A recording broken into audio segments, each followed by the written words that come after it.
periodismo investigativo.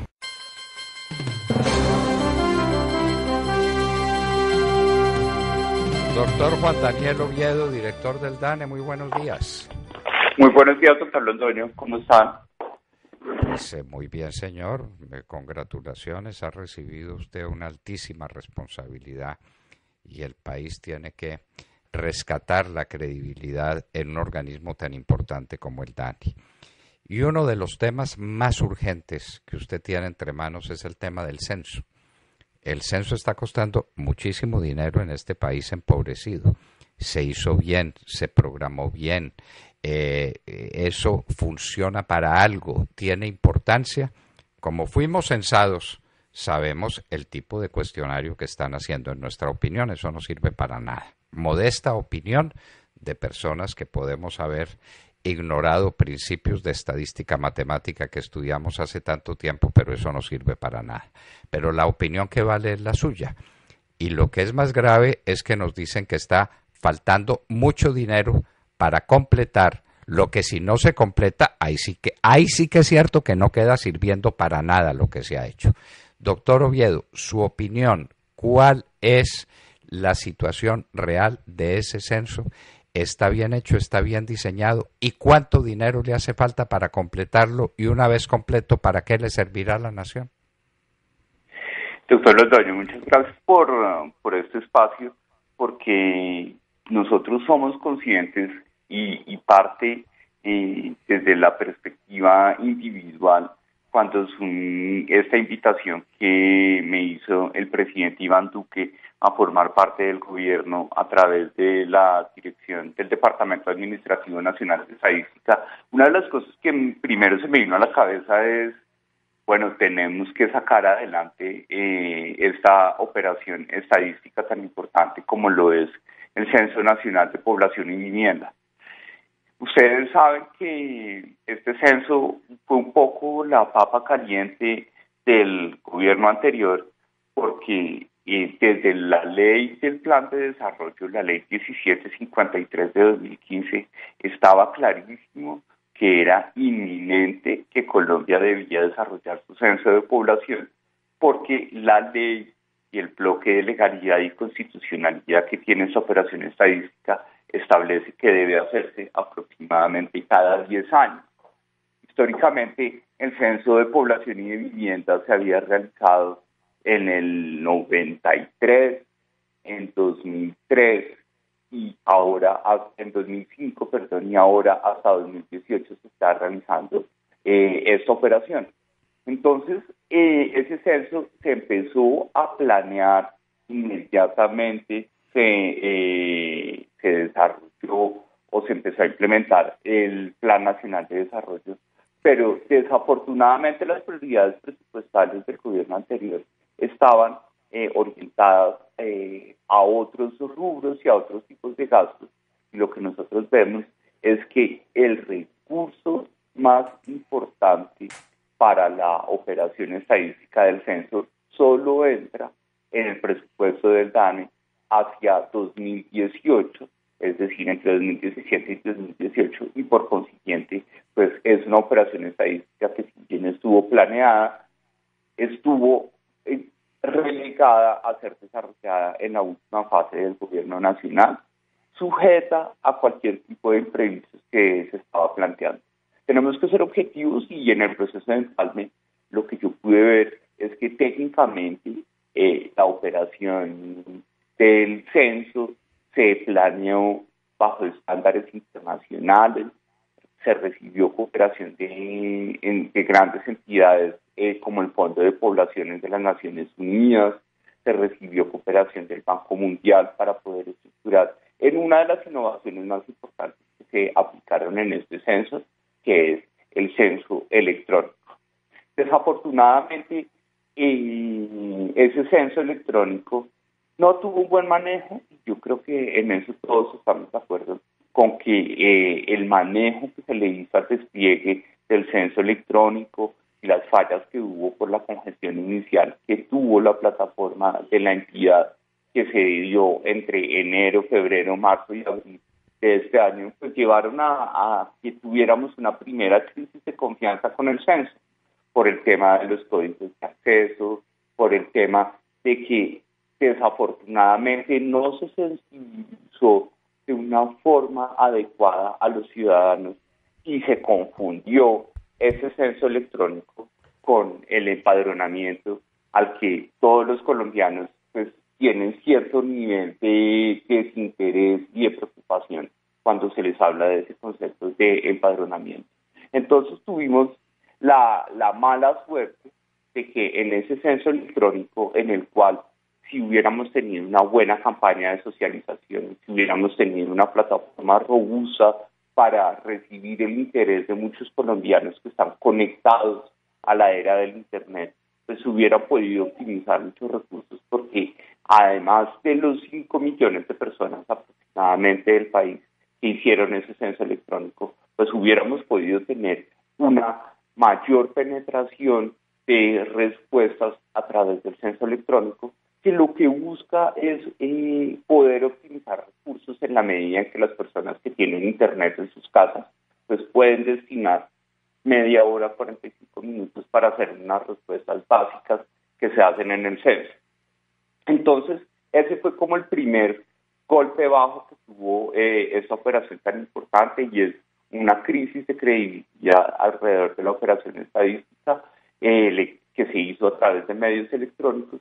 Y posteriormente, cuando empieza el trabajo en campo, con todos los ires y venires, con los aplazamientos presupuestales y con toda la demora que tuvo el gobierno anterior de poder asignar los recursos del censo para que el DANE pudiera empezar a ejecutarlo, pues ustedes saben que el trabajo en campo de esta operación implica desplazar a miles, decenas de miles de personas hacia los rincones más lejanos del país para poder capturar una información que es básica.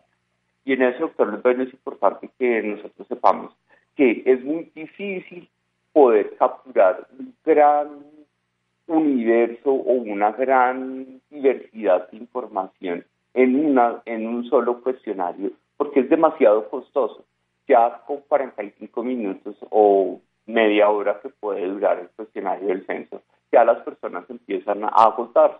Entonces el DANE en paralelo tiene otro tipo de mecanismos para poder capturar otro tipo de información social o de información económica que sucede en el país. En este censo lo que principalmente se quería saber era poder identificar los parámetros poblacionales básicos del país a lo largo y ancho de todo su territorio nacional y poder asociar cuáles son las características de los habitantes colombianos en función de los domicilios o las viviendas en los cuales viven y comparten sus vidas con el entorno familiar.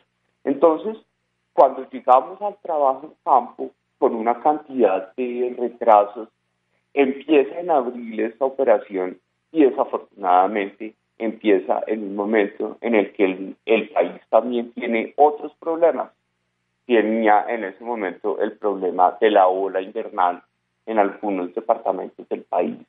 Tenía graves problemas de seguridad en la región del Catatumbo, que todos conocemos esas debilidades que tuvo el gobierno anterior sobre el aseguramiento de un bien público básico, que es la seguridad de los ciudadanos en la región del Catatumbo.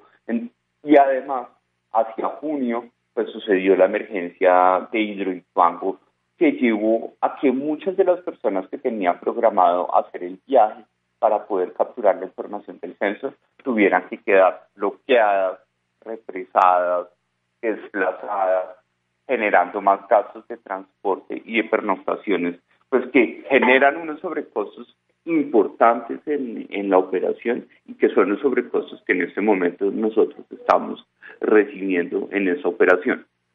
Técnicamente, alrededor de esas dos problemáticas básicas, más adelante profundizo en algunos temas logísticos y operativos que creo que hubieran podido hacerse mejor. El censo en campo estaba planeado para operar entre el 17 de abril y el 31 de julio. Como ustedes bien lo saben, el presidente anunció mi designación el domingo 29 de julio. yo empiezo muy juicioso mi proceso de empalme y cuando recibo el proceso, en el proceso de empalme recibo el censo, lo recibo con una incertidumbre muy grande porque no tenía claro en ese momento de la administración cuál iba a ser la fecha de finalización. El doctor Perfetti, cuando se retira del cargo, me deja un oficio el 10 de agosto en el que dice que él está convencido que el censo puede acabar entre la tercera y la cuarta semana de agosto. Y yo empiezo a cotejar todo el proceso del censo, empiezo a asumirlo personalmente. Este es un proceso que estaba antes en cabeza del director y del subdirector. Yo asumo personalmente la operación para poder tener claro cuáles son los elementos que podíamos optimizar. Y pues hasta el momento lo que nosotros pudimos desarrollar en esas 2 primeras semanas fue lograr una fecha óptima de finalización de esta operación estadística, que es la que hemos venido anunciando desde mediados de agosto, que es el 21 o el 22 de septiembre. ¿Por qué? Porque a veces algunas personas pueden decir que ¿por qué tanto afán? Pues porque precisamente, doctor Londoño, si nosotros dejamos que esta operación siga funcionando a medias o siga funcionando sin una tasa óptima de cobertura, pues lo que nosotros vamos a tener es una falla de confianza como la que usted está manifestando en la introducción de esta entrevista, en la cual me siento muy grato de formar parte. Pues una falla de confianza porque la gente empieza a decir, pues a mí todavía no me han censado, o por qué se demoran tanto, o por qué a mi vecino sí, o por qué a mi tía o a mi mamá sí y a mí todavía no. Entonces se genera una falla de confianza en el país. Y esa información del censo, que como lo aclaro en frente a es una información básica, pero que no todavía el país no ha avanzado para poder tener esa información en otro tipo de sistemas de información para evitar ese tipo de consultas masivas a la población. Pues esa información es básica porque con esa información vamos a poder orientar prácticamente toda la política pública del país en relación con el territorio.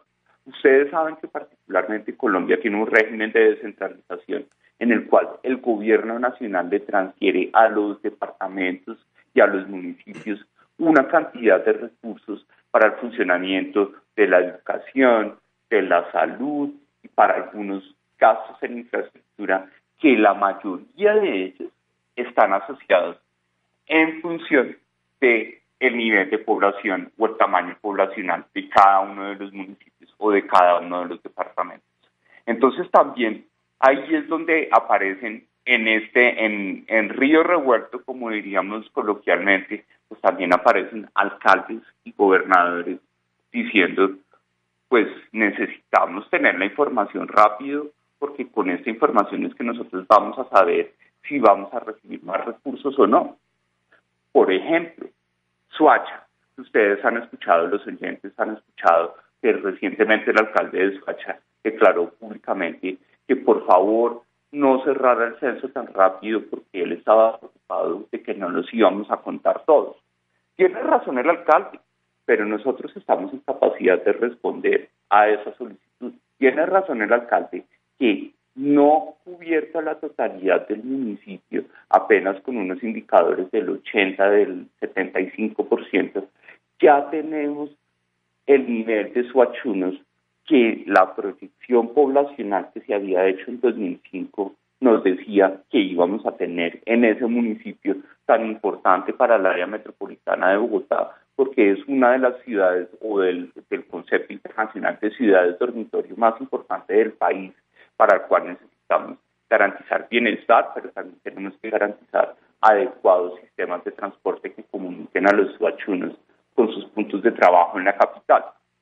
Entonces, tomamos las riendas de la operación censal, empezamos a optimizar recursos y estamos comprometiéndonos para que una operación con fecha incierta, o bueno, con una fecha que era imposible de cumplir, que era tercera o cuarta semana de agosto, como me lo dijo el exdirector, y además con un requerimiento de recursos adicional, con unos oficios que se enviaron al Ministerio de Hacienda, incluso el 6 de agosto, antes de terminar la anterior administración, de aproximadamente 25.000 millones de pesos.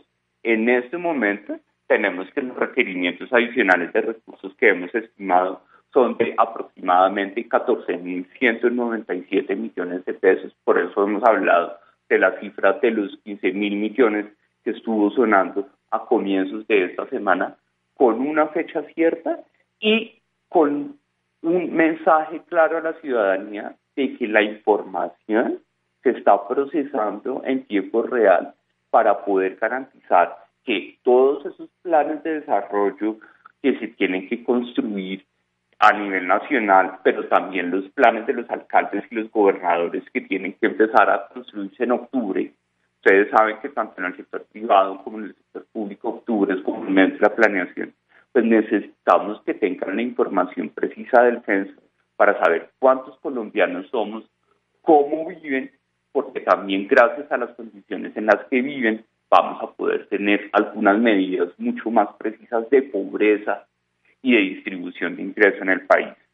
Entonces, lo que nosotros podemos resumirle a la audiencia es: sabemos que es una operación que ha tenido muchos tropiezos, pero parte de mi compromiso como ciudadano y ahora como funcionario público responsable de esa entidad es garantizarle a los colombianos que estamos haciendo todos nuestros esfuerzos por enderezar esta operación estadística, por optimizar los recursos financieros y los recursos de personal para lograr que antes de que acabe septiembre podamos tener el resultado muy cercano al definitivo de cuántos colombianos somos y en qué tipo de vivienda vivimos, para lograr así una mayor asertividad y una mayor focalización de las políticas públicas que tenemos como gobierno nacional.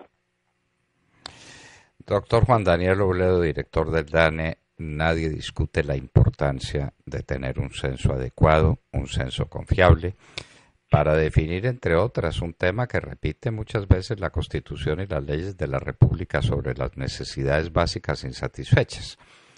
Todos estamos de acuerdo en eso. Se planeó este censo adecuadamente, se pusieron los mecanismos adecuados para saber cuántos colombianos somos.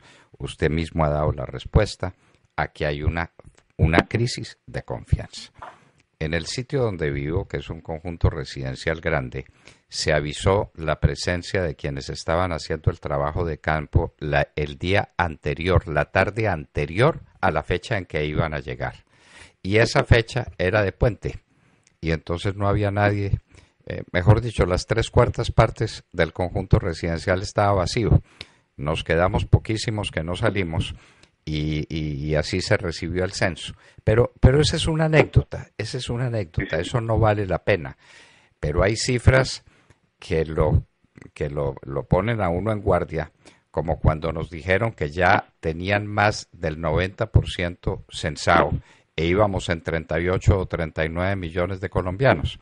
Pues el 10% son 4 millones más, quedan 42 o 43, se nos van a perder 6 millones de colombianos. Eso es elemental y seguramente mi enfoque es errado, pero esto está lleno de malos entendidos, lleno de malas proyecciones.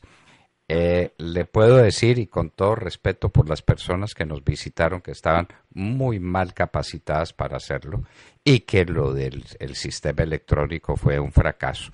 Yo sé que usted está haciendo todos los esfuerzos, no dudo de su capacidad y que esto se va a enderezar, pero el censo comenzó mal y las cosas que comienzan mal generalmente terminan mal, generalmente. A veces se logra el milagro de que algo que comenzó muy bien termina bien. Usted tiene una gran tarea entre manos. El país necesita tener un censo y censo confiable. ¿Lo tendremos? Estamos en sus manos y en las manos de la gente que lo acompaña en el DANE y ojalá tengan éxito. Pues, ¿qué más podemos desear sino que tengan éxito? Pero... Sí, señor. Pero en ese punto, doctor, entonces yo quería aclararle. No es que su enfoque esté errado. Yo creo que todos todos pensamos de la misma forma, que es ese concepto intuitivo que tenemos todos los ciudadanos, que es el concepto de la regla de tres, ¿cierto? Si a mí me dicen que llevamos en el 90% y llevamos 39 millones de colombianos, pues nos faltan muy poquitos. Pero un poco la complementación de esa regla de tres es una explicación y es no necesariamente se aplica la regla de tres en este caso, porque el censo fue una operación que primero, y fue una de las cosas que se definieron en ese momento, primero fue al campo lejano, por eso fue que se afectó tanto por la crisis invernal y los problemas de seguridad en el Catatumbo, porque en abril, mayo, junio el censo estaba en las zonas más recónditas del país, dialogando con minorías étnicas que también usted sabe que en este momento como gobierno a veces tenemos una situación muy difícil con las minorías étnicas porque tratamos de llegar, pero hay una cantidad de deudas que se adquirieron por la anterior administración y ahora nos están cobrando a nosotros sin que necesariamente se hayan destinado los recursos adecuados. Entonces, con minorías étnicas existían los problemas, pero eso ya se ha ido solucionando y en este momento el censo está concentrado en los departamentos más importantes del país, en Antioquia, en Cundinamarca, en Valle y en Córdoba, en donde la productividad de los censistas es más alta y donde la densidad poblacional es más alta.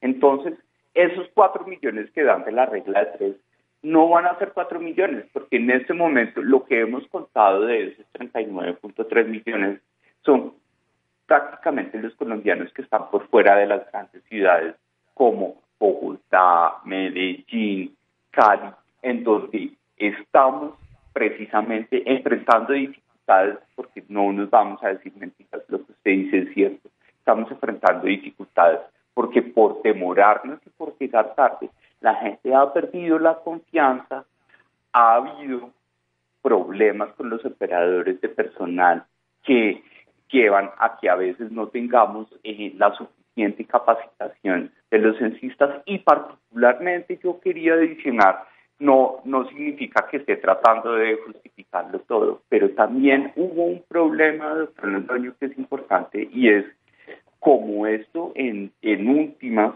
perdón decirlo tan crudo, terminó haciéndose de afán, es decir, se planeó mucho, pero empezó a ejecutarse de afán por la demora en las transferencias presupuestales. No se pudo generar capital social con los censistas. Entonces, este censo sufrió muchísimo del comportamiento oportunista de muchas personas. Si bien hay personas supremamente comprometidas y de calidad, tuvimos problemas en el capital humano de los censistas, porque muchas veces eran colombianos y colombianas con algún nivel de oportunismo en el que se capacitaban, se contrataban, se les daba cierto nivel de estabilidad, se les pagaba la seguridad social, se les pagaba el transporte, y a la primera semana se aburrían y dejaban tirado el puesto. Entonces, este censo que tenía pensado para poder funcionar a capacidad plena como una fábrica, llegar a tener en su operación óptima más de 31.000 censistas, solo llegó a tener una capacidad plena de 28.000. Entonces lo que usted dice es cierto, tenemos unas dificultades con el comienzo y con el despliegue de la operación, que son muchos factores que se están asociando, pero como usted lo dice, estamos en manos del equipo de DANE en este momento y al menos si quisiera como decirle de lo más profundo de mi compromiso, estamos haciendo el mejor esfuerzo día y noche, casi que no durmiendo, porque los que me conocen saben cuál es mi ritmo de trabajo para poder garantizar que se enderece esto y podamos tener una buena información y dar muestra al país que como gobierno nacional pues no vamos a estar tampoco lloviendo sobre mojados sobre las cosas malas del pasado, sino que estamos comprometidos en enderezar y en encontrar soluciones concretas y pertinentes a los malos manejos que pudimos haber observado en la administración anterior. No nos cabe ninguna duda, doctor Oviedo, de que en estas últimas 2 semanas usted no va a poder ir a la casa y no va a poder dormir. Porque le quedan 2 semanas para hacer un milagro, y los milagros más rápidos no los hacía sino nuestro Señor allá en Galilea. De manera que lo siento mucho por su familia, mándeles una foto y dígales, este es el que está trabajando en el DANE las 24 horas del día. Que tengan éxitos, doctor Oviedo, y que puedan enderezar. Acá siempre a sus órdenes y muchas gracias por el espacio. Gracias a usted, doctor Oviedo, por la paciencia que nos ha tenido. Muchísimas gracias. Que esté muy bien. Hasta luego.